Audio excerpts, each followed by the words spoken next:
And Eric on Twitter. Why can't we go live on Twitter? What is even happening? It says we can't do it. It says it's temporary, but that we can't go on Twitter. Oh, now we are. Okay, now it's okay. I don't know. Good morning, everybody. Happy Tuesday. It's Tuesday, right? Is it Tuesday? Yeah, it's Tuesday. Yes. It Tuesday? Is it? Yes. Don't make me second guess myself. It's Tuesday. That's right. My kid has a delay today. She has a 2-hour delay. So weird. Same. I think it's just because it's cold and people in Texas can't handle the cold. So they're like, we got to do a 2-hour delay. So that's interesting. I'm sure a lot of people are home, toasty warm in their homes this morning. While you're toasty, you should go out to our website after this broadcast.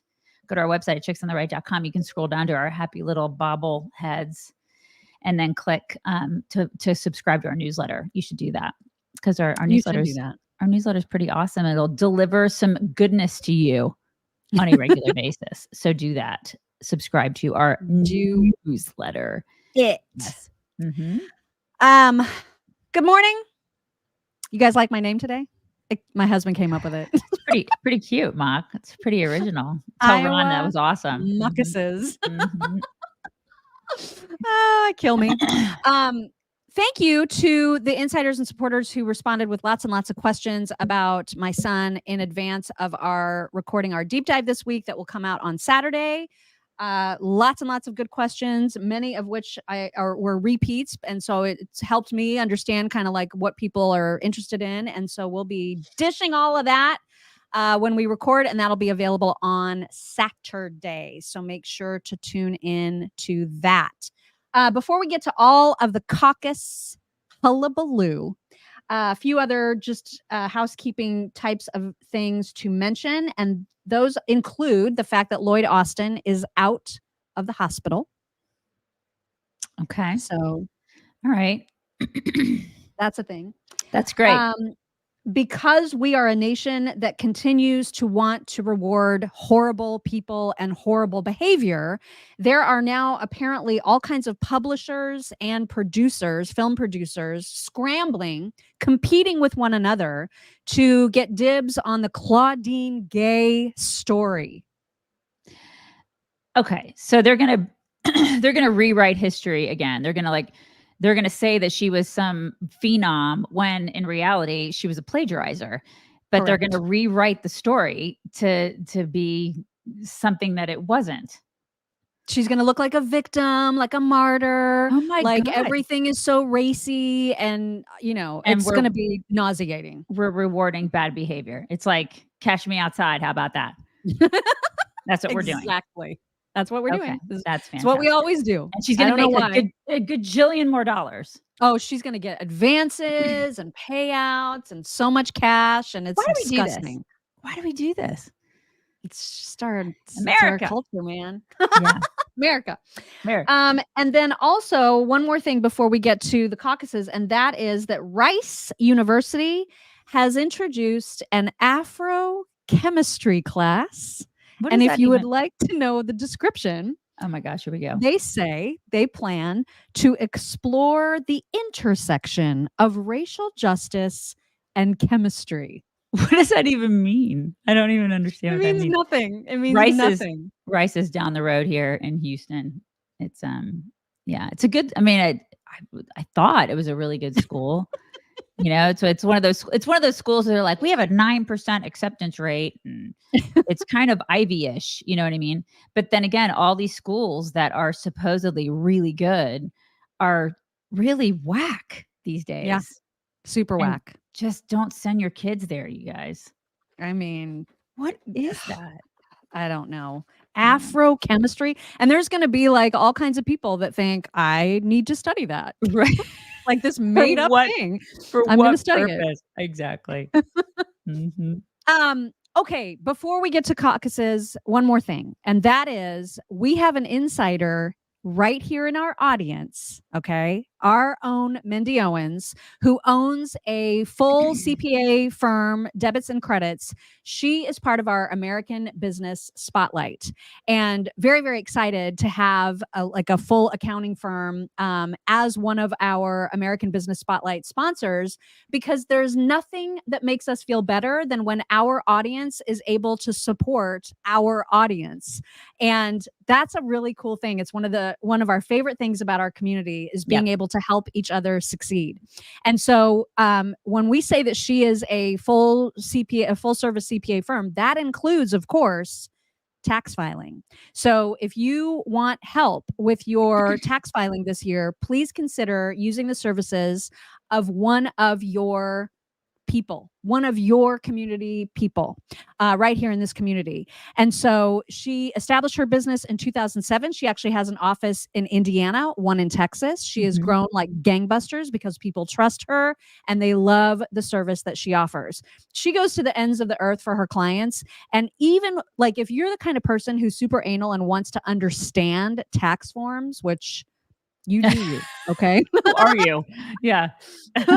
If you are one of those people, she is your person because she wants to educate you. She wants to tell you what all of those crazy lines mean on your tax form so that you're in a good position to understand what's even happening. So anyway, please check her out by going to our website, chicksontheright.com. Just click on the American Business Spotlight banner under sponsors, and then check out Debits N Credits. She is so awesome that she is offering $50 off of your tax return preparation when you use code CHICKS on her website. So check that out. Debits N Credits. You are going to love the service that Mindy provides. All right. Oh, we have a super sticker, Michelle Boyd. Thank you so much. Michelle says, just wanted to ask who's getting boned this AM. Bone Frog is amazing. Thank you for mentioning our good friends at Bone Frog. And yes, they are. Use code CHICKS at bonefrogcoffee.com. All right. Now, without further ado, it really is time to talk about the caucuses. Yesterday, there are so many ridiculous people on Twitter. Just cannot get over it. Yesterday, early afternoon, I think I had tweeted something about how if DeSantis was able to pull out a win in the Iowa caucuses, that Trump would absolutely, positively, without question, claim that the whole vote was rigged. And I mean, there was his surrogates and he were already preemptively kind of doing that. And so, had so much reaction to that, of course. And now this morning, all of these people are like, well, this aged well, didn't it? Or you should delete this. I am not deleting anything. I completely stand by every tweet. What people need to know about you and me is that we are not paid by politicians or PACs or campaigns. We just say what we genuinely think about stuff. Right. And we're our own people. Right. You think things, I think things. It's just like that's it. We're going to say what we want to say. And so, yeah, I find that interesting. People are going to be pissed off about that. But yeah, it's interesting now. Like we were talking in pre-show about how they're looking at receipts for who supported Trump and who didn't. And I find that to be very interesting. It's like, okay, well, all right. Like, what are you going to do? Put them up. Put them up. Like, what does that mean? And oh my gosh, some of the tweets and some of the attitudes of Trump's most ardent supporters, they don't want people like me to support Trump. They are like effectively rejecting people that they need. If they want to win a general, they're going to need as many votes for Trump as possible. They're going to need to swarm the polls. And yet they want to alienate, they want to push us away. And so I guess for now, I'll just stay pushed. I don't know. I mean, it's just so bizarre that they, well, anyway, we'll get to that because we have a really interesting tweet from Jack Posobiec about that, which was stunning.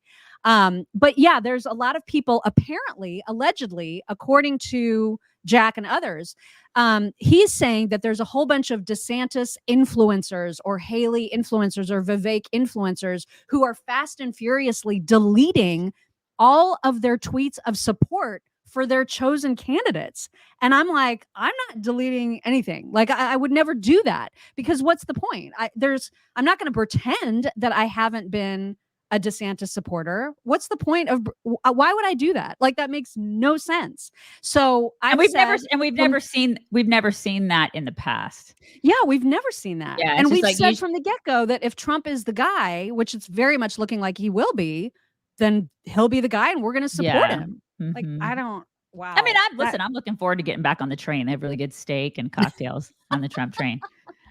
I'm looking forward to just focusing the rage and the ire at Democrats instead of at each other. That's going to be my favorite thing. Oh my God. Yes. God. I cannot wait for that. Cannot wait. Mindy, thank you. Mindy says, hey, ladies, looking forward to serving our community. Yeah. Hey, Mindy. Need to hook up with Mindy. Okay. So if you haven't heard somehow that Trump won the Iowa caucuses last night, then yes, he won. I think the final count or like percentage that he won was 51%, if I'm not mistaken. Yeah. And then it was DeSantis in second, like at 22-ish. And then Nikki at third at 20-ish. And then I don't even remember where Vivek and he was like 7%. Asa was like 0.00. Yeah. Vivek was like 7%. Vivek dropped out, and did Asa drop out? No, this is the thing that's so. I think he's still in it. I'm like, what the hell, dude? You hear Vivek's like, I actually have a brain. I'm going to drop out. And Asa's like, so you're saying there's a chance? What is wrong with this guy? It's incredible. Absolutely incredible. So we'll get to a lot of the hullabaloo around the caucuses. We're going to kick it off with Joy Reid, who is so culturally appropriating hair right now. Oh my God. Oh right. My God. She wants to be a white woman from the suburbs. Yes. So she is saying things that are so ridiculous about the demographics of Iowa and I think it's just her disdain for this particular demographic. She's so triggered by it. It's ridiculous. Here she is. These are white Christians. That this is a state that is overrepresented by white Christians that are going to participate in these caucuses, especially tonight. Earlier today, reached out to Robbie Jones, from the Public Religion Research Institute, knowing that we were going to talk about Iowa. And this is a hyper evangelical white state. And he said the following to me: Iowa is about 61% white Christian. The country as a whole is approximately 41% white Christian.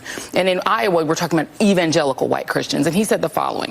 Because I asked him, what do they get out of supporting Donald Trump? Because he keeps losing, he keeps delivering losses and losses and losses. And he said the following: they see themselves as the rightful inheritors of this country, and Trump has promised to give it back to them. All the things that we think about electability, about, what are people gaming out, or none of that matters when you believe that God has given you this country, that it is yours, and that everyone who is not a white conservative Christian is a fraudulent American, is a less real American. Then you don't care about electability. You care about what God has given. Okay, wait. Did I hear that right? So she said she actually went out and asked people that question? No, she asked, she was talking to one specific man. I don't even know who she said it was. I don't believe her.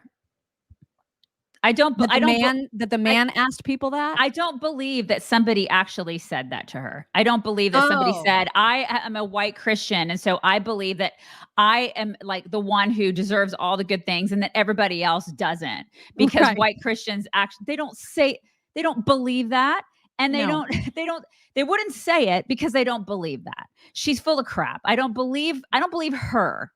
Because that is not what Christians believe. No, that was disgusting, bigoted take. She is a racist, and she is culturally appropriating a white woman's hair.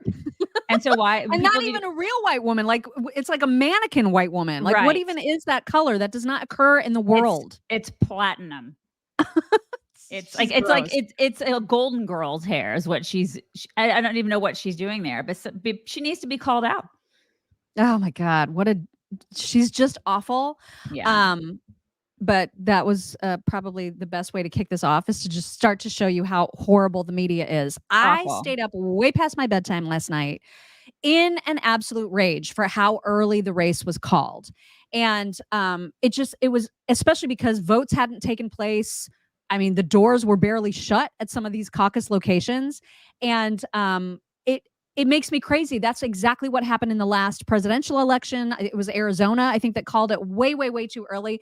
This is the kind of stuff that makes people not trust elections. And it makes people feel like their votes are pointless. And that's the last thing we need to be doing right now. But this is exactly what the media did. And it was every single station, every single news outlet was calling it at 8:30 Eastern. I mean, votes were still in progress. Some people a lot of votes barely closed the door.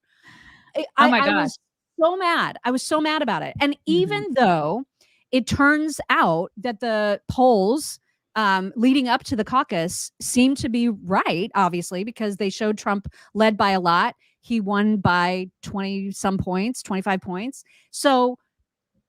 But the message that sent, and because we have smartphones, everyone who was in those caucus rooms was getting alerts. Trump has won. Trump has won. Trump has won. And so what you're going to hear first is Bret Baier explaining that this is all science and data backed, and it's just common practice, and that this is how it works. And then you're going to hear the reaction of a couple of people who are actually trying to vote and what that impact had on them. It's interesting for the call, Britt. Obviously, it happens very early. Number of networks, including Fox, making that call. AP. We have AP, Associated Press. We have the Fox News voter analysis, along with the Associated Press, this rolling poll of caucus goers, as well as the raw total of votes coming in. Once that was overwhelming on the analysis of that, we could make the call. In the caucuses, when the doors close for the caucuses, that is when the official time is to be able to characterize the race. And so that's how that develops that early. Again, there's a lot of controversy around it because people were inside and obviously had their phones. But that's how the rules go for Iowa. Well, and you also have. Yeah. So then they see that and they're like, well, I guess it's over. You know, I mean, it's not, this is not okay. You're absolutely right. It skews elections. And you know, like the media isn't bad enough at this point. Right. It's, my God. And then now they're directing the way that elections go. Like we already didn't know that was happening. This country was not set up. The elections were not set up to declare winners based on polls. And that's exactly what the media was doing. They were like, well, there were entrance polls and all these election polls, so we're just going with it. Well, how about you just count the freaking votes? That's how elections are supposed to work. You actually count the votes. And so here's a couple people reacting and talking about what they saw as a result of all of these phone alerts. Yeah, so we were in Harding Middle School, which is about 15 minutes east of where we are here at the Sheridan West Des Moines. And prior to the voting occurring, in the middle of the speeches, a gentleman stood up in the middle of the middle school auditorium where two precincts were, raised his phone up and said, we're going to be the laughingstock of America again. And the media has just called the entire race for Donald Trump. And then several people left the back of the room upset, and that was it. And then ultimately we did the voting after that. So several people left without voting because they were upset? Several people left the back of the room after this gentleman announced that the vote was called for Donald Trump. Well, what happened tonight is appalling. The media calling the race for Donald Trump before votes have been cast. I personally spoke in multiple precincts in front of hundreds of voters. And while I'm presenting and delivering the closing argument for Ron DeSantis and actually flipping voters, people start getting alerts on their phones saying the race is over before they've even won. One guy said, why do we even bother voting if it's already over? That is absurd. That challenges the very tenets of our Republican democracy, and that should not happen. We still expect a good night. I know, it's going to take a while for votes to come in, but you can't taint the process like that. Having a victory declared before people have even voted, before arguments have been heard, that's not right. Yeah, it challenges our constitutional republic, actually. But but the thing is that it's not the candidate's fault. It's the media's fault. Obviously, it's not the candidate's fault. And the people who are there need to go, yeah, I'm going to go ahead and vote anyway. I'm here, so I'm going to go ahead and vote anyway, which they should have stayed. I mean, like that's a big mistake on the people's part. Because if I were standing in line and somebody said, oh, I mean, it's over, I'd be like, well, I haven't voted yet, you schmuck. So I'm going to go ahead and vote. And I'd be encouraging people around me to do the same. Yeah. So hopefully people will see this stuff and they'll see what, like the clip that we just showed. And in the general, they'll do that too, because you know, they're going to do that. They're going to pull the same crap. Totally. And everybody, you know, all the people, there's a lot of Trump supporters who are defending this, of course, because it was in favor of their guy. But these are the same people who were super mad when it happened to Trump. Exactly. And it will happen again. It will happen again. I would hope that everybody would agree that votes should actually be counted. Exactly. And then we can talk about the results. I mean, I just think all this projecting bullcrap is just it's like we've not learned anything, you know, about our elections and the way that they are supposed to work. Yeah. I mean, when it works in your favor, you're like, oh, I mean, that's fine. But this is not the way elections are supposed to work, you guys. It just, I mean, it makes people feel like it's like so pointless to go when it's this predetermined. You know what I mean? Now, that said, Trump decisively won, and there's no question about it. Right. And so, and you know, he's obviously got a lot of momentum. Stephen Miller was on, I don't even remember whose show, but he was there to talk about this astonishing victory. Let's not mince words, Sean. This is a thunderous victory tonight. History making, history shaking. We've seen a lot of stunning things over the last 8 years. Tonight is one of the most astonishing. But the man who deserves all the credit is the man who has for 3 years put up with the most relentless persecution, and for 4 years before that, one persecution, one witch hunt after another. DOJ and the Democrat prosecutors tried to kneecap this man before Iowa, and here he stands tonight, not just atop the field, but by a margin that no one can remember. This really is, Sean, an unprecedented event, and it shows how resilient, how determined, how committed, how strong this man is right now, Donald Trump. They're very excited. He is very excited. Somebody called him a moron. I don't think that guy's a moron at all. No, I think he's Stephen actually Miller quite is super smart. He's quite brilliant, actually. Oh, He's super. I mean, he just loves Trump, which is great. I'm assuming that he'll probably somewhere in the cabinet or on his staff or wherever. He's always going to be somewhere on that staff. And people like him, I have no problem with. Just please don't give me any loomers. No, yeah, no loomers. Stephen Miller all the way. Yeah.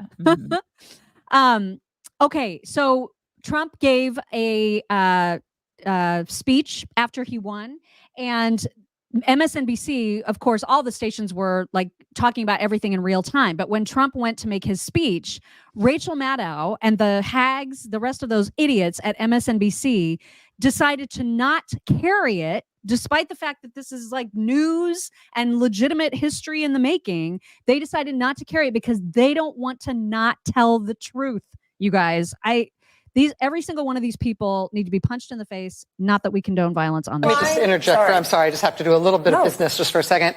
At this point in the evening, the projected winner of the Iowa caucuses has just started giving his victory speech. We will keep an eye on that as it happens. We will let you know if there's any news made in that speech, if there's anything noteworthy, something substantive and important. The reason I'm saying this is, of course, there is a reason that we and other news organizations have generally stopped giving an unfiltered live platform to remarks by former President Trump. It is not out of spite. It is not a decision that we relish. It is a decision that we regularly revisit. And honestly, earnestly, it is not an easy decision. But there is a cost to us as a news organization of knowingly broadcasting untrue things. Oh, my God. That is a fundamental truth of our business and who we are. And so his remarks tonight will not air here live. We will monitor them and let you know about any news that he makes. Okay. Yeah. And in the same breath, these are the people who will turn and point at right-wingers and call us fascists. Right? She gets to decide what we can and can't listen to. She's going to have to filter things for us before they can let us know what we're allowed to hear. You are engaging in communism. Like, that's what you're doing. And then you turn around and point at us and say, it's the ultimate in gaslighting. It's the ultimate in projecting. This is what these people do. This is precisely what they do. They accuse us of the things that they do.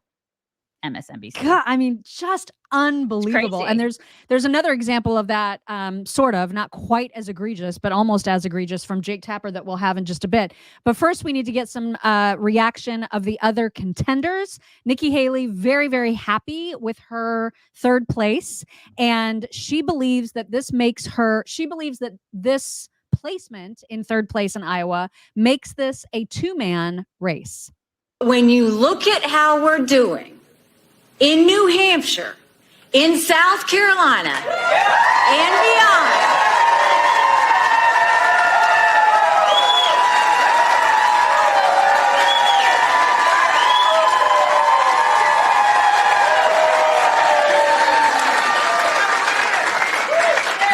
I can safely say tonight, Iowa made this Republican primary a two-person race. I'm not sure how she gets that. I'm not sure. I mean, she's basing it on polls, right? She's basing it on polls. I just wouldn't do that. If, I wouldn't base everything on polls. But okay, I mean, I guess we'll see. We'll see how that turns out for her. But, it's kind of like we were talking about demographics in pre-show. And I think more of the younger folks like DeSantis. And I know that from just the people that I know, the younger people that are in my inner circle, they tend to gravitate towards DeSantis and not Nikki. Because she's I don't think either of them have a chance. I mean, just oh my God, completely honest. Trump is totally going to run away with this. Yeah. But if they're looking for a second place, I mean, I just think it's the second place is probably going to go to DeSantis. She's more established. They're trying so hard. The establishment is trying so hard to make her a thing, and that's great. Well, what really, really sucks about how this shook out in terms of second and third place is because if you think about it, what did Trump win by? It was 51%. Yeah. So nearly half of Republicans in Iowa were like, we want somebody else other than Trump. We're ready for somebody else. And had there been one other person to choose from, I don't know that Trump would have run away with it as easily, but that we had a very fractured primary, which we always do, right? And so the fact that they are neck and neck, essentially, Nikki and Ron are neck and neck, neither one of them feel like they have to step away. And neither one of them, I mean, both of them have a case to be made. Ron DeSantis can say, well, I was second. And Nikki can say, well, I'm leading you in these other two states coming up. And we were really, really close. So neither of them are going to get out, which just makes this all last longer, right? I think I give them South Carolina and then maybe New Hampshire. I think we're going to start seeing people bow out. I think after South Carolina, I think that's when, if it's true that Nikki wins those or comes in second in those states, then I would think that DeSantis would get out at that point. Yeah, I mean, but we'll see. We'll see who wins. I just think but we will start seeing people bow. God, let Asa bow out, for crying out loud. Oh my God, dude, get a clue. Yeah, for real.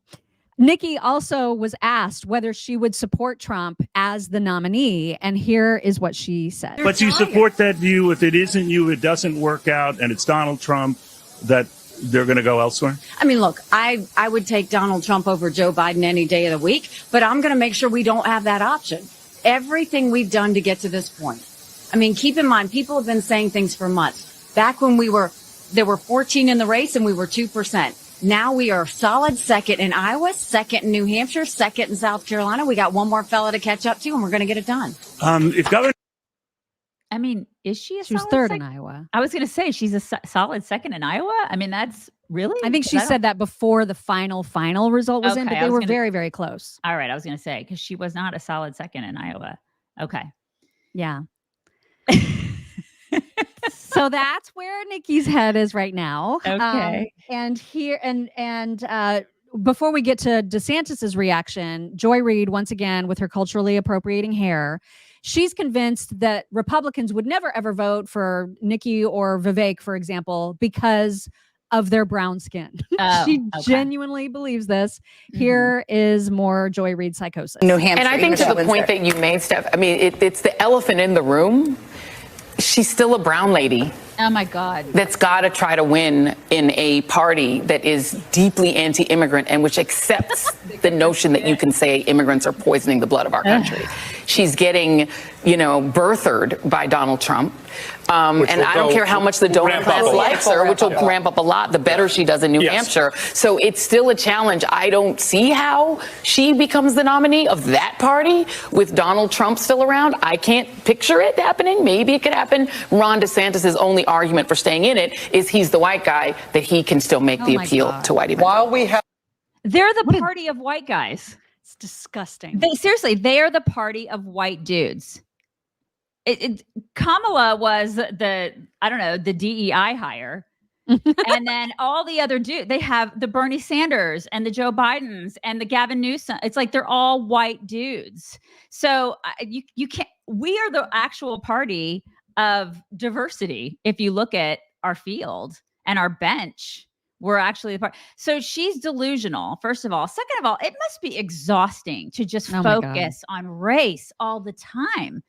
Don't you think? I can't imagine looking at the world through a prism of race every day, 24/7. That's got to be absolutely exhausting. Everything's based on melanin. Oh my God.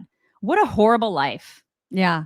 Well, and what a ridiculous thing to say, considering this is a primary. This is primarily Republican voters, and they're the ones that are putting her in second place. They're the ones who came out in some cases for Vivek. So these people are in the primary and getting votes because of exactly the opposite of what she said, because we don't give a shit about skin color, because we're just looking at all of our options. Yeah. She's so racist, and she just doesn't see it. She's unbelievably racist.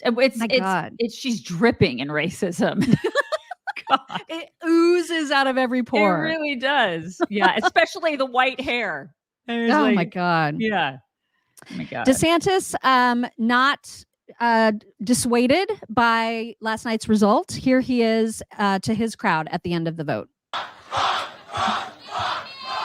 We love you too. They threw everything but the kitchen sink at us.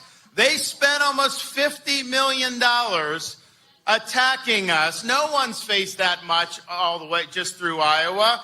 The media was against us. They were writing our obituary months ago. They even called the election before people even got a chance to vote. But they were just so excited about the fact that they were predicting that we wouldn't be able to get our ticket punched here out of Iowa. But I can tell you, because of your support, in spite of all of that they threw at us, everyone against us, we've got our ticket punched out of Iowa. I hope he runs again in 2028. Yeah.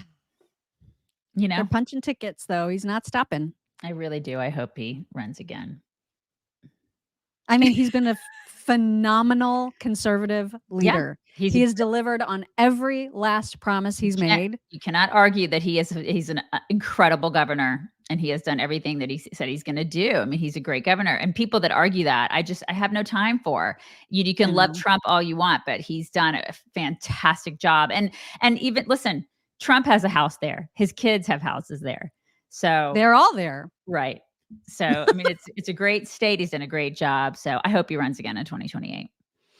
Same. Now, Vivek has decided, even though he's well ahead of Asa, he has decided to end, or what do they say? They say suspend his campaign. He's very thoughtful and very drawn out when he talks. And so I had to cut this. I had to cut it just to get the beginning and the end and get rid of all the middle, because otherwise it would have taken too long. But here is the gist of the reason he's leaving.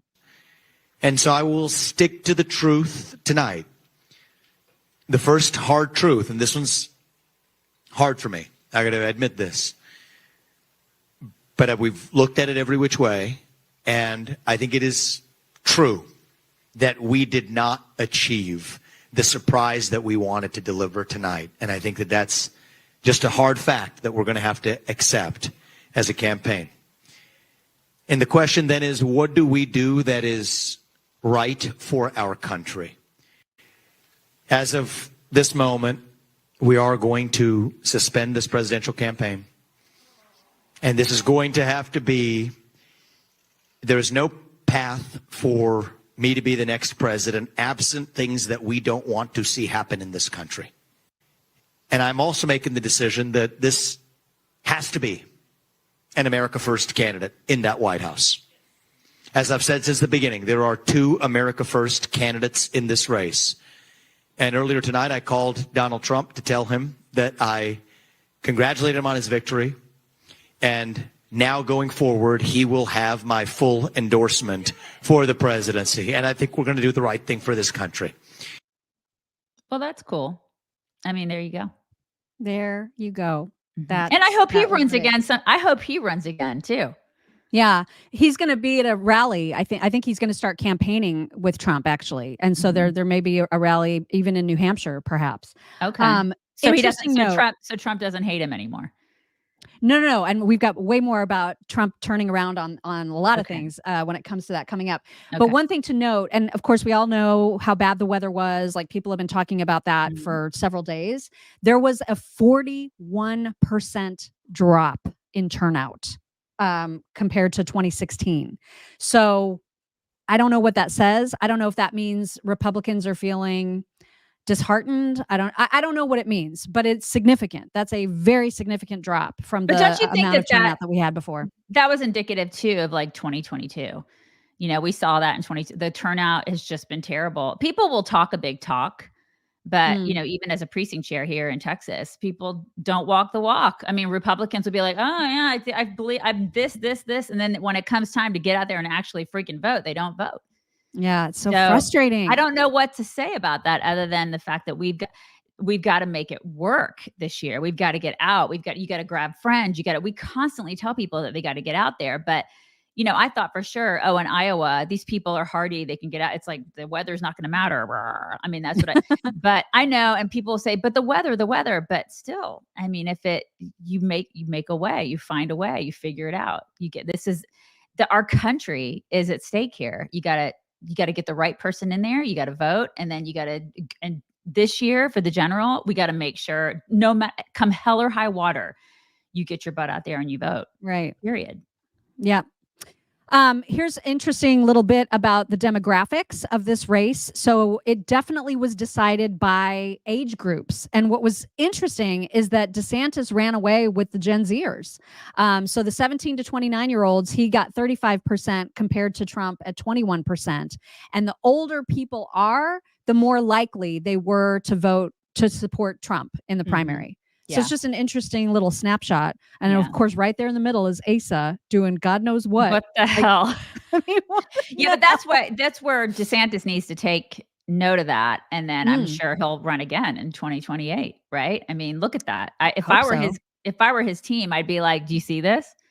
These kids are looking at you and thinking that you and probably some others like some Viveks or whatever are the future of the party. So, I mean, listen, the older people see Trump. This is his time. We see that all the time. People making comments saying, this is his time now. And then he can wait until later. And he should have waited. If he was loyal, he would have waited until later. This is what we hear all the time. So, but it is interesting because the Gen Zers, they do want somebody that's younger. Yeah, clearly. Clearly they do. Christy Addington, thank you so much. Christy says Reed is so full of crap, and boy, is she ever. Now, before we get to some Trump, because there's some Trump to get into, I wanted to tell you guys about this new product that Daisy and I are super, super excited about. We ordered this. We haven't tried it ourselves yet, but we're very, very excited to get it. And it's from our BFFs at Genucel, genucel.com/chicks. They have a brand new anti-wrinkle treatment, you guys, called Gen 90. Okay. And it's a new instant wrinkle treatment that they are saying is going to reduce the appearance of wrinkles anywhere you use it, whether it's your eyes, because this is kind of like immediate effects kicked up a notch, right? It's around the eyes, your forehead, crow's feet, laugh lines, and it gives you that tingly feeling so that you know it's working instantaneously. So they are saying that this is 2 generations better than any immediate effects product and years ahead of the rest of the skincare market. So Genucel is super stoked about this. We are super stoked about it. Oh my gosh. Cannot wait to get it. So if you would like to try it, you can order Gen 90. It comes with the most popular package. Right now, it's still over 70% off. You just need to go to genucel.com/chicks and use code chicks. And you can be one of the first to try their amazing new wrinkle treatment, Gen 90. Barbara's like, can I bathe in it? That's what I was laughing at. Right there with you, Barbara. Yes, like is it an all over body? Oh my God, I feel you on that one, girl. I feel you. Because what's going on with my knees? Why do I have wrinkly knees now? When you turn 50 and it's just like everything just like, starts what is that? falling. Okay. Right. Why do I have wrinkles on my knees? We don't want it. We just put it there. Just put all the Gen 90 there. Right. Okay. So let's get to Trump. So now this is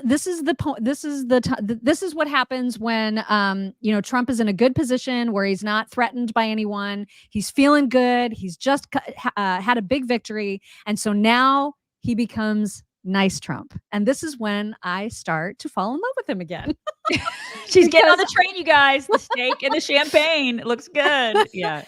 Because this is the side of him that I love and that I forget exists when it gets so nasty. Right. So he was very, very gracious when it came to his victory speech. He immediately started out by thanking and congratulating all of the other contenders here. Senators, the congressmen from Washington, they came down from all different states.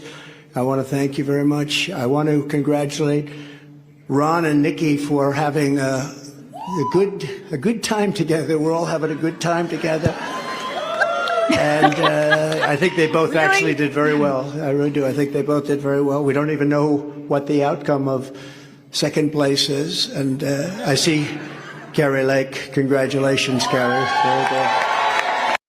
I also want to congratulate Vivek because he did a hell of a job. He came from 0 and he's got a big percent, probably 8%, almost 8%. And that's an amazing job. They all did. They're all very smart people, very capable people.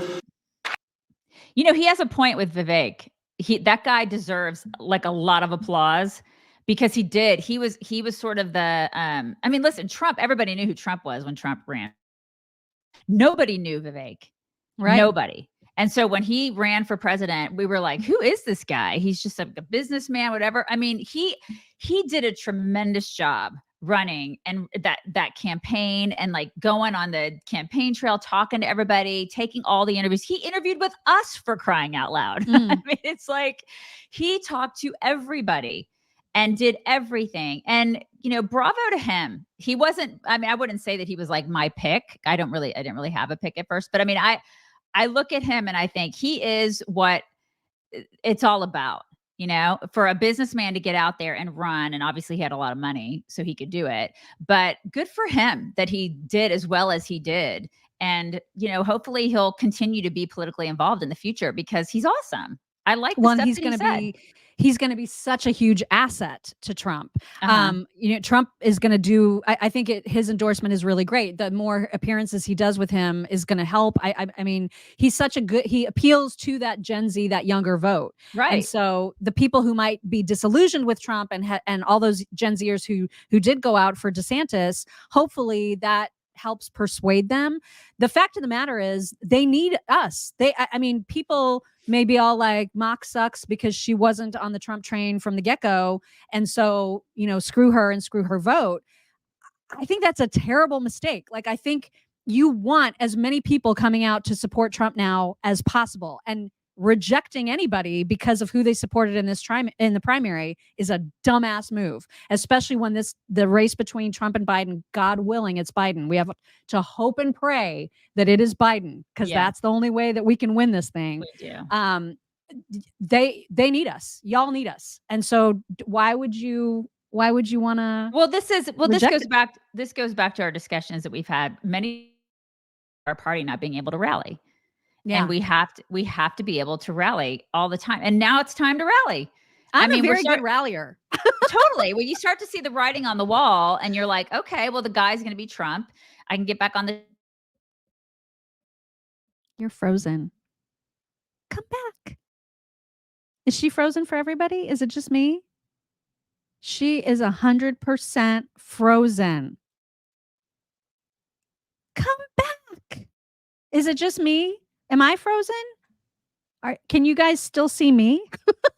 I'm back. Oh, there you are. Okay, there you are. I'm back. Yeah, I saw you leave, so I just stopped talking. But yeah, what I was saying was when it's time to rally, you're gone again. Good at that. The Democrats have always been good at it historically. We suck at it, and so it's time for us to do that. And there's no reason why we can't. It's like we have we're all conservative. We should, at least in theory, Trump is a conservative.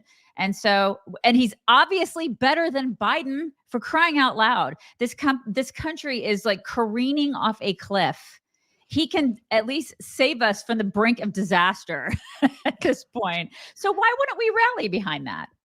Why wouldn't we do that? Yeah. Well, the thing that is a little nerve-wracking, as much as I love it, because I'm a conflict avoider. Like, I love it when everybody gets along and there's harmony and everybody's like, yeah, I love you. Everybody love everybody. When he turns that on, of course that appeals to that side of me, right? I love it. Totally. But I also worry is that I don't want him to do the thing that he did the last time, where he was like, lock her up. And he was like telling everybody Hillary's going to go to jail, and then nothing. That he was all like, Fauci sucks. And then here's an award on his way out. Like, I want him to keep the fire. I don't mean I want him to be like Mr.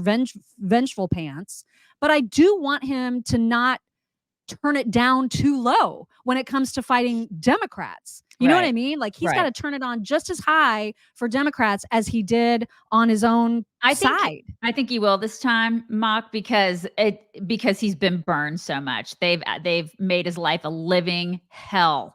Whereas the first time he went in with eyes a little bit wider open, thinking this is going to be great. And then they pummeled him. I mean, the guy's been beat up every single day since he took office in 2016, for crying out loud. So now I think he's not as naive to what politics are all about and what people in politics can do to him and his family.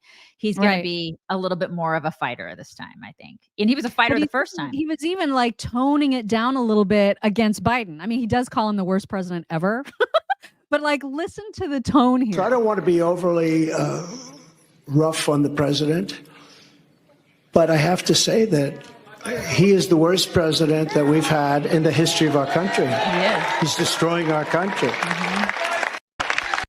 Okay, so here he is about to say what we all know very, very well to be true, and that is illegals are pouring over our border, and it's super dangerous, and this is bad for everybody, right? Like, he's 100% right. And listen to how Jake Tapper tries to spin what Trump is saying. We're going to seal up the border. Because right now we have an invasion. We have an invasion of millions and millions of people that are coming into our country. I can't imagine why they think that's a good thing. Donald Trump declaring victory with a historically strong showing in the Iowa caucuses. If these numbers hold, the biggest victory for a non-incumbent president in the modern era for this contest. A relatively subdued speech as these things go so far, although here he is right now under my voice. You hear him repeating his anti-immigrant rhetoric.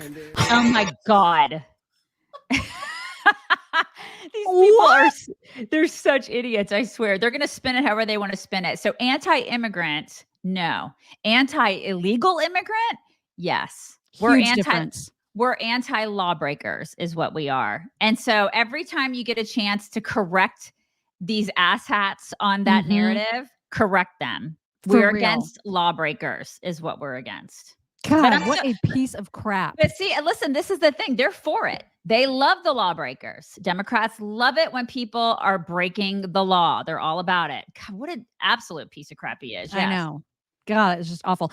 So we mentioned this tweet earlier. So this is an example of how we don't rally, right? So we've got Jack Posobiec saying, Trumpworld member tells me their phones are lighting up with DC people that they haven't heard from in 4 years, suddenly talking about getting involved.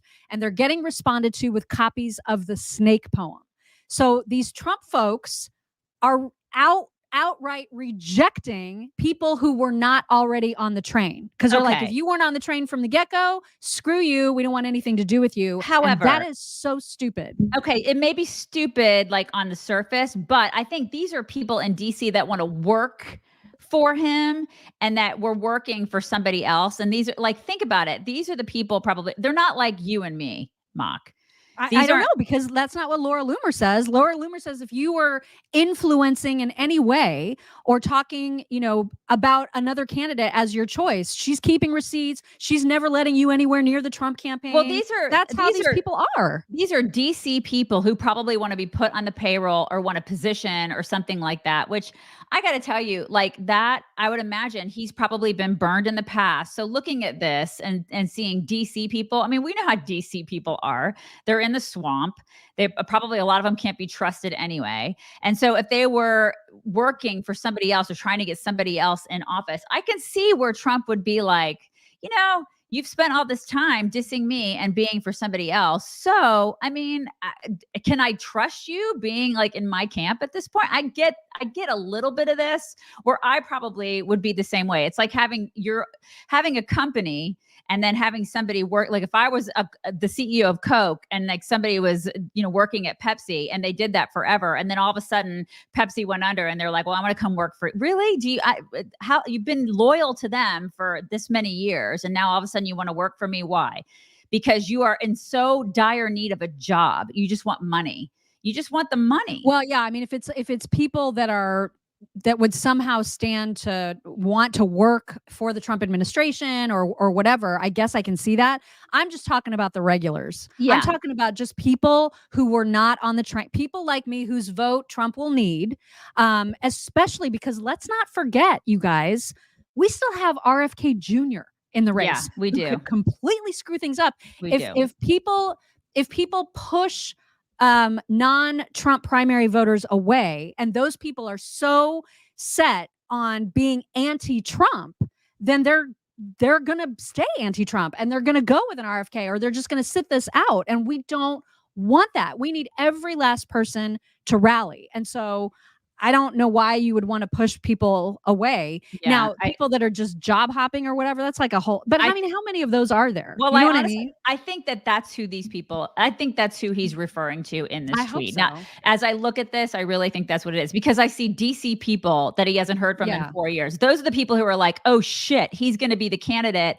And I'm in DC. I need a job. I'm going to have to work for this guy. And I won't be working for DeSantis. I won't be working for Nikki Haley. I won't be working for Vivek. I'm going to be working for him if I'm going to stay here in DC and I'm going to need a job. And so that's how DC works. Everybody's so fickle and they're so smarmy and slimy that they're probably like, oh my God, I'm going to have to suck up to him now. Well, he's like, don't suck up to me. You've not been loyal to me in the past, however many years. So screw you. And I kind of don't blame him, because at this point, he really does need to be careful about who he hires. And it just shouldn't be Laura Loomer. Right. Don't let it be her. But he's actually very, very good. Trump has always been very good at and you could see it in his speech, where he's just like, well, we've been having some fun, haven't we? And then forgiving and like moving on and, embracing people into his administration who were working like crazy against him. As evidenced by the relationship he had with Ted Cruz, remember?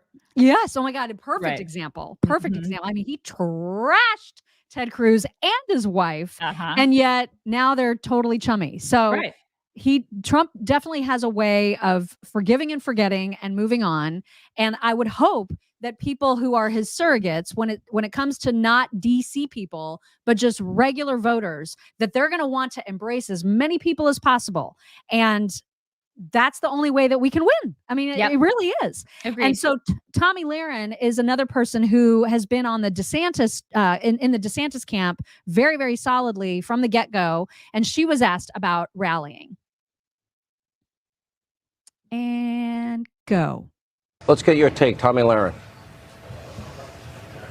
Well, Sean, I'm from South Dakota, and South Dakotans and those in Iowa, they're very similar kind of people. And they are, as you mentioned earlier, bread and butter type people. And they are still very much MAGA Republicans. They are very much for Donald Trump, and they use that as a positive, by the way. They love Donald Trump, and they love considering themselves MAGA Republicans. I think this also shows that Republicans have kind of a real big choice ahead.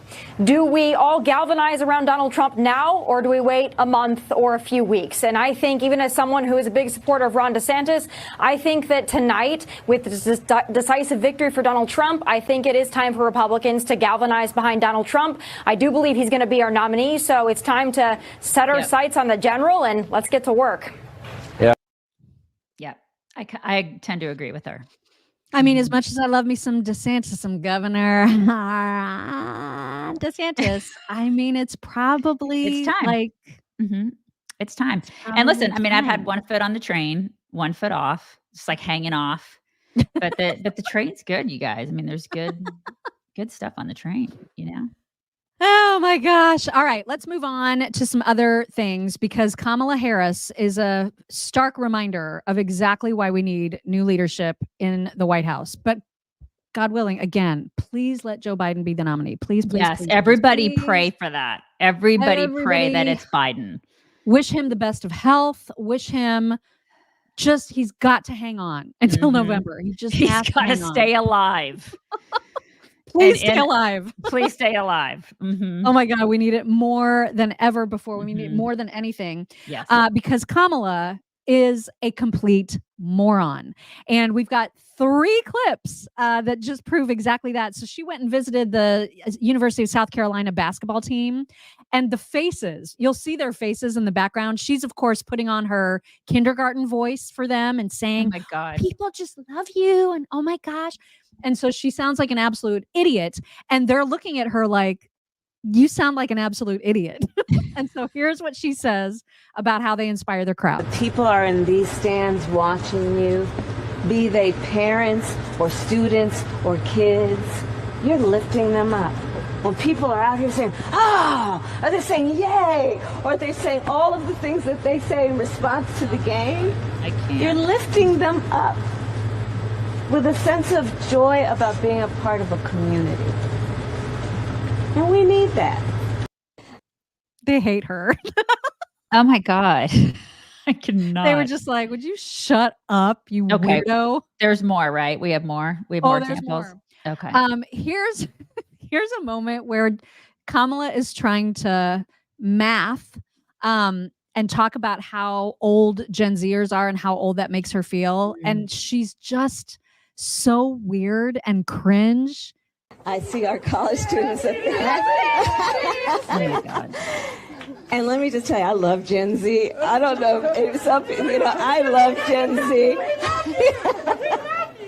So, okay, for the older adults, this is going to be a humbling thing I'm about to share with you. If someone is 18 years old today, they were born in 2005. Oh yeah, check that out. Think about that for a minute. Oh my God. Seriously though, you guys, this is what happens when you don't hire based on merit. You hire because you're checking boxes, and this is what you get. So you get a complete moron. She's so embarrassing to women. I know. God, she just makes us all look like so dumb. God, she's dumb. She's awful. Shelly, thank you so much. Shelly says White House staffers walkout canceled due to the weather. Translation, we stand for our principles as long as the weather is good. Yeah. Also waiting for the climate activists to glue themselves to those icy roads out there. Ooh, I hope they do that. Yeah, don't hold your breath. Don't. And then just to sort of put a cap on this trifecta of Kamala clips, if you thought that she would never say unburdened again. Oh my God. You guys. No. Can't stop, won't stop. Today, we celebrate the legacy of Reverend Dr. Martin Luther King Jr., a visionary who saw what could be unburdened by what had been. Oh my God. She's punking us now, right? I mean, can't be. No. This is like, at this point, it's just a joke. There's no way that's real. There's no way. Maybe her speechwriter genuinely hates her guts. Is that possible? He's the guy in Office Space gutting the fish on the desk. He's like, what do I have to do to get fired from the federal government? What do I have to do? It's like, I'm just going to keep writing this shit over and over again. and see if anybody picks up on it. Nobody's firing him. Or her. We don't know. God, I can't. Don't presume gender. Not. Anyway, so more unburdening thanks to Kamala. And then meanwhile, our actual commander-in-chief looking lost as ever once again. Look at this face. What is happening?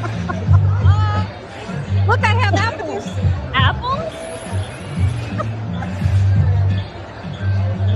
Nobody wants to talk to him. Nobody. He's the president. There's nobody around. He's just, oh God. He's like, hey, boys and girls, I've got apples. Come here. I've got apples, you guys. I mean, normally, if you would put a president in a room, somebody wants to talk to him. You would think. Yeah, people would be clamoring around him for sure. Yeah, they'd be like, right? can we get a selfie? Can we get a something? Can I talk to you? Nobody wants, everybody's like, I think he probably smells like urine. You know how a lot of old people in nursing homes kind of have that stench. I'm just saying. I'm just putting it out there. Something is going on. Maybe people are just afraid that they'll break him if they get too close. You know what I mean? They're just genuinely worried about how breakable he might be. It's so pathetic. It's just beyond pathetic at this point. And then meanwhile, we've got Mica with her interview with Jill Biden again. This was a new clip that came out yesterday of their little speed round. Remember how we used to have speed round on the radio? Mm-hmm. And so this is Mica's version of just peppering her with like easy to answer softball questions. I got to tell you, I'm convinced she knew the questions beforehand. You think? Oh yeah. I'm convinced. I'm 100% sure that she knew what these questions were before she went into this room. Yes. And the way that Mica just fawns over her and all of her answers is so gross. You guys, look at this. Well, I am going to do a little rapid fire. I have I know you think about a lot of things, so don't think, just blurt. Okay, just blurt. Oh. Don't think, blurt. Okay.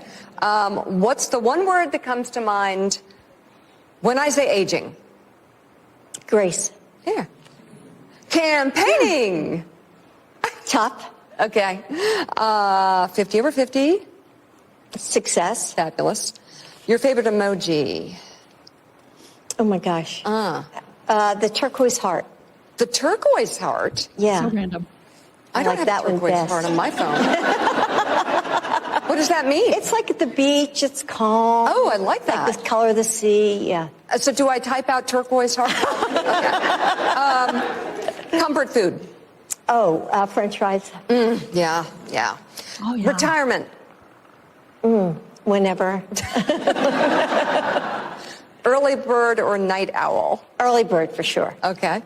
Your grandkids call you? Nana. Aw. What is your most strongly held belief? That acts of kindness really matter. Oh God, that's so deep. Oh, this is deep. I'm going to stop because it's too much. But the big part of this was that they talked about fexting. Do you want me to keep playing? Well, I mean, you could, but that was that big part of that interview. The takeaway was that she talks about fexting and how that's how you fight with your significant other, is that you fight with them by texting, and you can say you're such a piece of crap or whatever when Secret Service is around by saying it via text, and that's called fexting. And isn't that just clever, you guys? So It's cute. Clever. Oh, yeah. You know who didn't get interviews like this? Melania. She did not. Never got an interview like this ever. I mean, can you imagine? Never got a cover of a magazine. She was a model, and Michelle Obama's still getting covers of magazines. Yeah, still right now. Like last week, she got a cover of a magazine, and Melania never got a cover. It's go figure. But listen, there's no double standard in this country. None. It's fine. No, conservative women are treated just fairly. I mean, they're just, yeah. Marcus Drake, thank you. Marcus says, can we not play audio of that cackling hag? I think he's referring to Kamala. Before 10 a.m. It just ruins my breakfast. Listen, it's we a got to good give you the diet news. tool. If you're dieting, it's really good for okay, switching gears, because there was some propaganda put out by Hamas where they allegedly killed 2 hostages and showed like their bodies. And they used that one beautiful girl who was captured and pulled away on that motorcycle. You remember her face screaming for her boyfriend. Yes, oh my God. yes. So, I mean, the good news is that she is alive, but the bad news is they made her, put out this video talking about these other 2 hostages. And Thomas Hand, who is that sweet man from, I think, Ireland, whose daughter was a hostage and then was released in the second round, I think. Little sweet Emily. I don't remember how old she is. 8, maybe 8 or 9. Mm-hmm. And so he was on with Piers Morgan, and that was when Piers Morgan was getting the news about this video. And so he felt the need to tell Mr. Hand about the video, and he's cuddling sweet Emily at the time. And what's the sweetest thing about this is that Emily wipes his tears away. And it's just like, how are people calling for freaking free Palestine when they see these kinds of videos? I will never understand it. Here it is. Send a note that 2 more hostages have now been confirmed to have been killed. That's just been breaking news as I'm talking to you, which just goes to show that the horror of people who've now had to wait 100 days and then to get news like that, it's unimaginable to me what everyone in that position must be going through.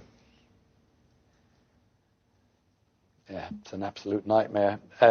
Sorry, but do you have their names at all? Yes, I do. I've just been sent it now.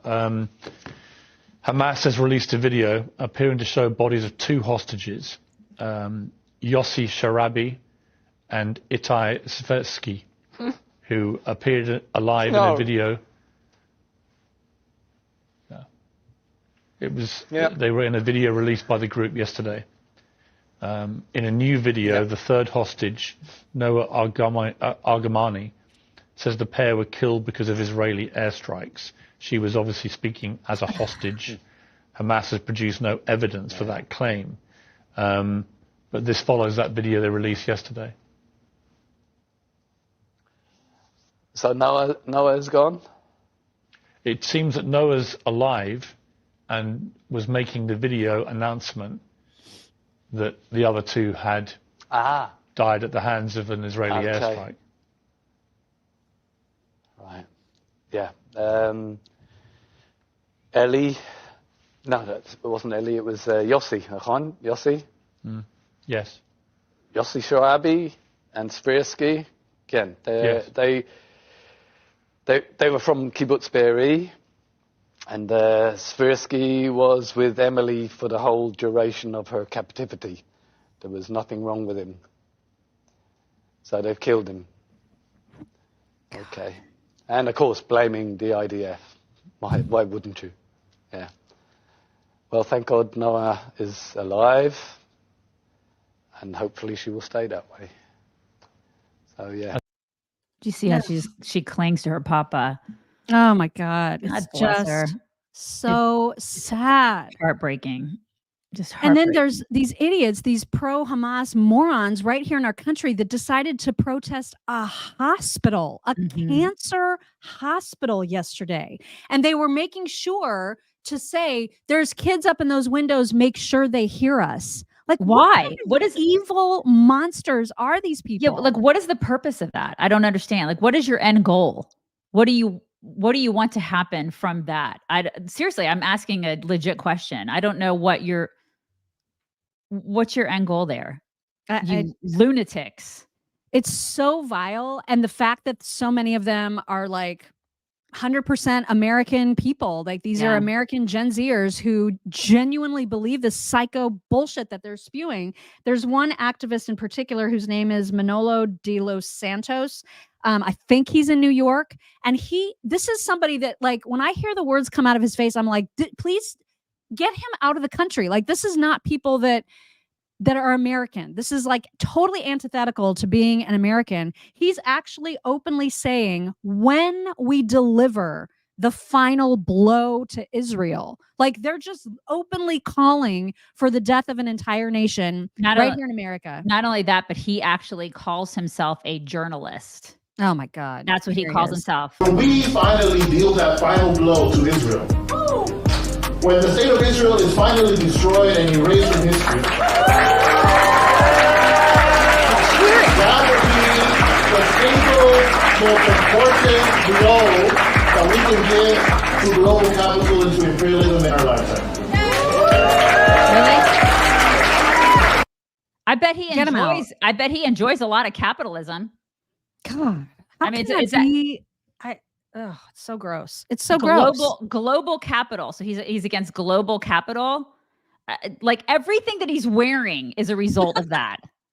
You dick. Yes, Debbie, that was in the United States. These things are taking place in the United States. Right here. These people are here and they are Americans saying that. And it makes me sick to my stomach. And our government will call right-wingers terrorists. Yeah. But then these people are calling for literal genocide. Yep. Like, say it again in German, dude. Because that's the way my parents heard it. Seriously. Delivering a final blow to Israel is exterminating the Jews. Right. So, I mean, congrats on your Nazism, I guess. Yeah. How dare you call conservatives Nazis when this is the rhetoric that you're spewing? Exactly. It's so vile. I can't even believe it. Disgusting. And then, damn it, if you didn't send me another video that made me so boiling, raging mad about the illegal situation coming from Joe Rogan, because I had no idea this was happening. I'm guessing a lot of you all did not know this is happening either. But here is what is happening. What they're doing is, this is pretty wild because there's a radio station in San Diego that is a Mexican radio station. This guy was on the Mexican radio station, is explaining how we do it. He's like, he's gone back 4 times that month. So every time he crosses over, he gets $2,000. He's gaming it. So he's gaming. He made $8,000 in a month from the federal government. Can you even? It made me so mad. I know. So and we're paying for that. And Democrats are like, oh, this is great. Let's give them health care. Let's give them all this other crap too. Let's give them free places to live. Let's give them all the things at the expense of the American taxpayers. Because screw you, American taxpayer. You're the suckers. Bend over. My God. Take what you're given. It's like, listen, there are so many homeless veterans, homeless people, homeless citizens. And then we're just like, here's a great place to live, illegals. And like we've been saying, I was talking to my husband about this last night. The next thing on the docket is for people to open their homes to these illegals. They're just going to be suggested left and right. And people think that's out of the question. It's not out of the question. My God, they shut down a public school for a day. You don't think that's going to start happening over and over and over again? And then they're going to be like, they're going to start floating the idea, and then they're going to start mandating, and they're just going to start saying, okay, well then open your homes. And my husband said, because my daughter goes, you think they do that, Dad? And he goes, well, they're not doing it to us. I was like, it's true. They're not. Oh my gosh. Yeah. Reba Henry. Thank you. Reba Henry was calling those people domestic terrorists. Yeah, that's exactly right. Yeah. Okay. We got to get to some fun things before I explode. So the first thing that I wanted to show you is, because I just know you're going to love this. So, people, sometimes there's some struggles that happen in schools, right? People don't have good days. It's hard. It's hard to be in school right now. And so here is a mom being called by the school to alert her of her child not having a good day. Hi, yes, I'm calling from the school just to let you know that your daughter's kind of struggling today. She's having a really hard time, and it might be a good idea to come pick her up. Mom, I know I'm the teacher, but can you just please come pick me up? Oh my God, it's the greatest. I just was not expecting that, and I wasn't expecting that either. It's so great. Adulting is hard. Adulting is hard, you guys. It's very stressful. And then this one cracked me up too. This is this guy pretending to be girls at the gym who like will absolutely put on display in the skin tightest of barely their clothing and then get furious at anybody who dares to look at them. Yeah. So this is absolutely perfect.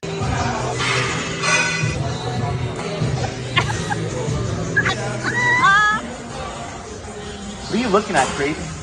I can't even go to the gym in peace. It's you freaking weird creep. Put a fucking shirt on. It's on. How about you don't look at people at the gym, weirdo?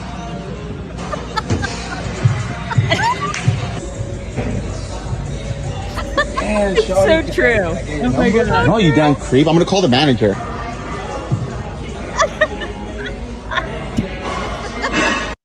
And they constantly have to film themselves. What is up with the filming of your workouts? What is that? I don't know. Can we just not do that anymore? Nobody wants to see your workout. I don't want to see how many like whatever that you do. I don't want to see it. Stop. Oh my God. It's gotten beyond ridiculous. That's why I love following Joey Swole, because he calls out all the ridiculous people at the gym, and it's fantastic. Okay. And then lastly, before Double D's, I think I've said this before. I could not ever be a hunter. I find the practice horrible, although I am full support of people who hunt. Like if you hunt for food, that is awesome. I don't like trophy hunting, and the pictures of people holding up dead deer or dead whatever completely grosses me out beyond description. All that said, if you want to hunt, that is you, that you do you. But this deer hunter who was just about to take out his deer, had a change of heart, and here's why.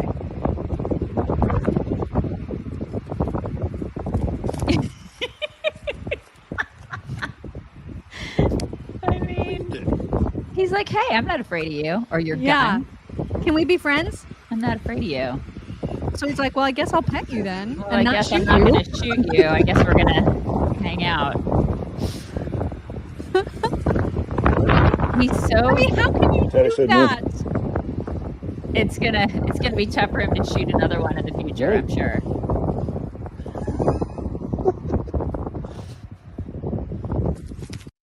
You can't shoot that. You can't. You cannot shoot that. How can you do it? How? That's so funny. Anyway, I thought that was funny. Cute little guy. Really cute little guy. All right. All right. You tell me when you want me to show the thing. All right. So there's a really lovely man named Ken Watson. He died of cancer when he was 87. This was, several years ago, 5 years ago. So he died of cancer, like I said, 87 years old. So before he died, he unknowingly, nobody knew this, but he had prepared 14 years of Christmas gifts for his neighbor's little girl. Her name is Katie. So 2-year-old Katie. So he, like I said, he died 5 years ago. So this past Christmas, Katie opened her 6th surprise Christmas gift from this sweet Ken Watson. Look at their faces. Oh my God. I just wanted to share the story because I love that in death, he just wanted to bring joy to this little girl. And I just love both their precious faces. And so she's got several more years of gifts that she can open on Christmas. But he did that. I mean, like, there's just goodness in the world. And I just love this story so much. And look at his sweet, precious face. And I know that he is in heaven, like, because he is in heaven just smiling down to this little girl every time she opens one of her gifts at Christmas. I know it's a little late, but isn't that just the most precious story that he did? I just want to inhale both of them. Like I mean, they're so precious. I know. And sometimes they're grandparent figures for kids who are not their actual grandkids. You hear about that a lot. Mm-hmm.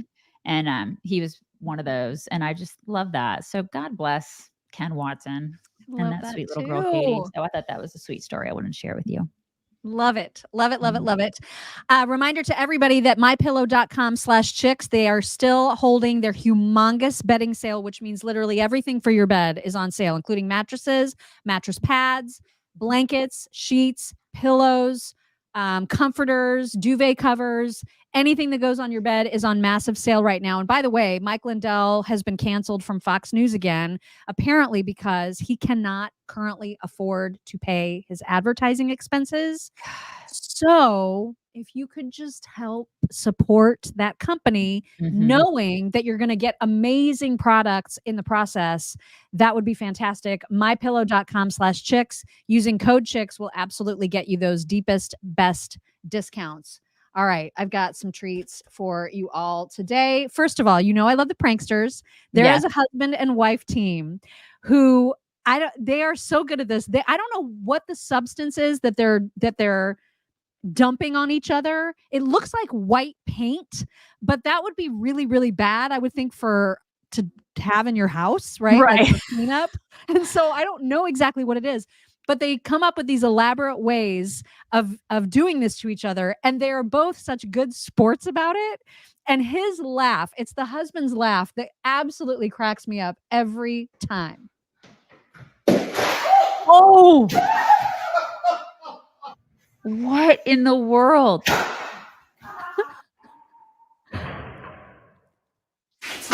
Oh. Oh my God, it's the cleanup. Shaving cream and water, people are saying. Okay. Maybe that's what it is. I don't know why this big play sign is here.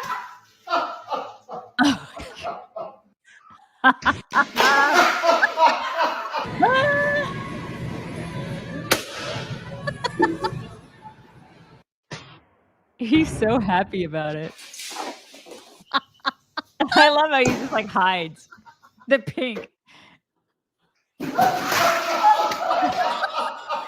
God. It's the cleanup. Oh my God. Crazy. It's oh my incredible. Absolutely incredible. Dogs, you guys. So many dogs. Dogs. One day you're going to wake up and roll over next to somebody that's completely obsessed with you.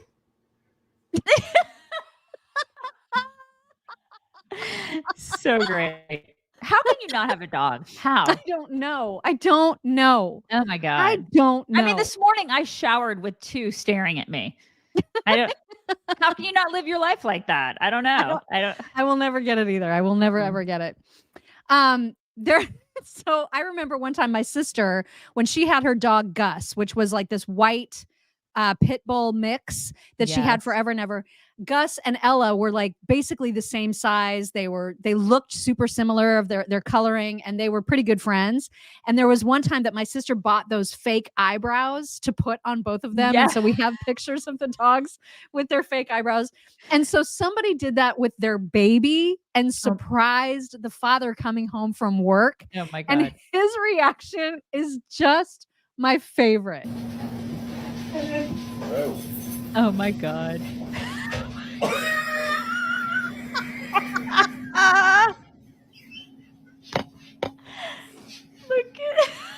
at this baby's so clueless. He's like, what? He's like, what? Why do I look so angry?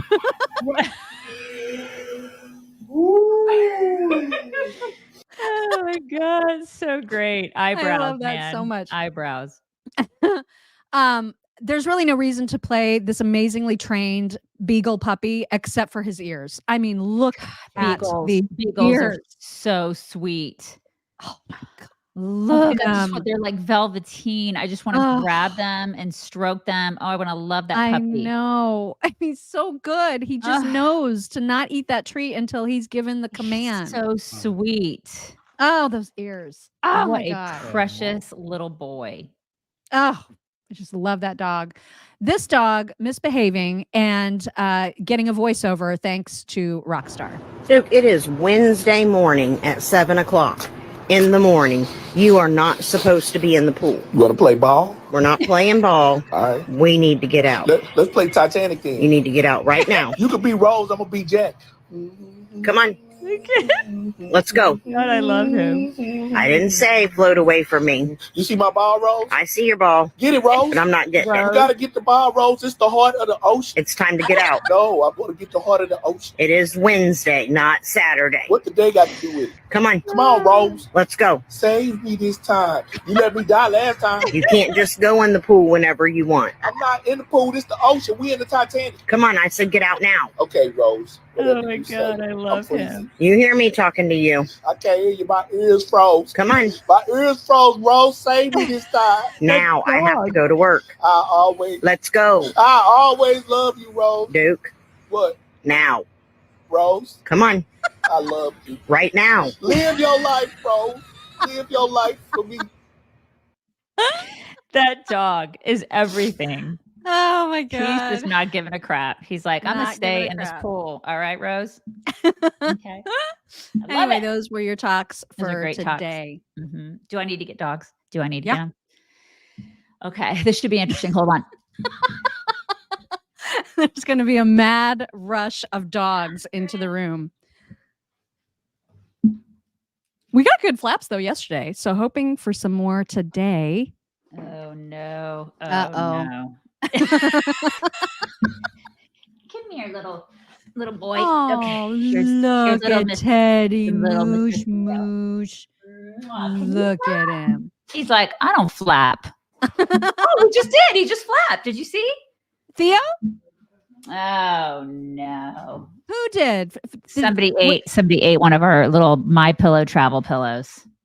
Uh-oh. Who's And most Craig likely just- to have done that? That probably would have been Theo. Theo destroys Yeah. things. Really? He's sort of like a raptor. You know what I mean? He's got this incredible jaw. Yeah. So there's probably not We going to didn't be a see lot his of. flap though. Well, you heard it. Hopefully you heard it. Did you guys? I'll have to Theo- go back and Theo listen did- and get my Theo my flapped. fill. He totally flapped for you guys. He understood the assignment, but he's going to go destroy stuff now. He just didn't understand that he needs to do it on camera. Yeah, he'll get there. He just hasn't learned. And now now there's a fight over it. there's a fight. That's the My Pillow. I'm going to have to get a new cover. They're not destroying the pillow, they're Oh. destroying the cover for the My Pillow. Do you guys see it? But it's in there, right? The pillow's in Mhm. there. Right. I'm going to That have to pillow's not going to last through this fight. I'm going to have to get a new one. You might Right. end up with stuffing all over your office. Oh yeah, this is what he does. So let's bring it in, you guys. This is my life. You guys, it's glamorous. It's very glamorous. Try not to be jealous. Try to curb your jealousy of my glamorous life. Guys, have a wonderful Tuesday, everybody. And we'll talk to you tomorrow. Bye. Bye, guys.